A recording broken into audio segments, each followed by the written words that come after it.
मित्रांनो, एकदा एकनाथ शिंदे दादा काय म्हणत आहे ते नक्की ऐका आणि पुढे व्हिडिओ सुरू करूया. आपल्याला मी सांगू इच्छितो, अजित दादांनी सांगितलं, देवेंद्रजींनी पण सांगितलं आणि मी सांगतो, कुणाचाही मायका लाल आला तरी सुद्धा लाडकी बहीण योजना बंद होणार नाही. ही वाढत जाईल. मी जे म्हणत होतो ते आज आम्ही खऱ्या अर्थाने या जाहीरनाम्यात देखील आम्ही दिलेला आहे. आणि आम्ही एवढ्यावर थांबणार नाही. तुम्ही सरकारची ताकद वाढवली, सरकारच्या मागे उभं राहिले, सरकारच्या पाठीशी आपले आशीर्वाद राहिले, तुम्हाला देताना सरकार हात आकडता घेणार नाही. सोन्याचा चमचा घेऊन जन्माला आलेले, पैशांच्या राशीत लोळण घेणाऱ्यांना 1,500ची किंमत कळणार नाही.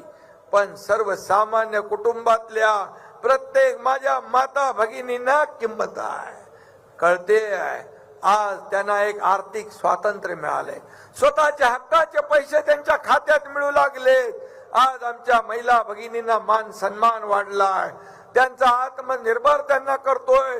मोदीजी देखील लखपती दीदी, ड्रोन दीदी, जनधन योजना, स्वनिधी, कितीतरी योजना त्यांनी केल्या. या कशासाठी? की या महिलांना आत्मनिर्भर करण्यासाठी, महिलांना आत्मसन्मान मिळवून देण्यासाठी. आणि म्हणून आम्ही देखील अनेक योजना केल्या. त्या योजना, डबल इंजिनचं सरकार आहे, केंद्र आम्हाला मदत करतंय. जसं की मित्रांनो तुम्ही पाहिले, एकनाथ दादा शिंदे यांनी जो काही म्हणलं आहे ते पूर्णपणे खरे आहे. कोल्हापूरमध्ये ही सभा झाली होती आणि ह्या सभेत सांगितलं गेलं आहे की लाडकी बहिणींचे जे पैसे आहेत ते 1500तून 2100 केले गेले आहे आणि लवकरच ही योजना परत सुरू होणार आहे. तर खूप आनंदाची बातमी आहे सर्व लाडकी बहिणींना.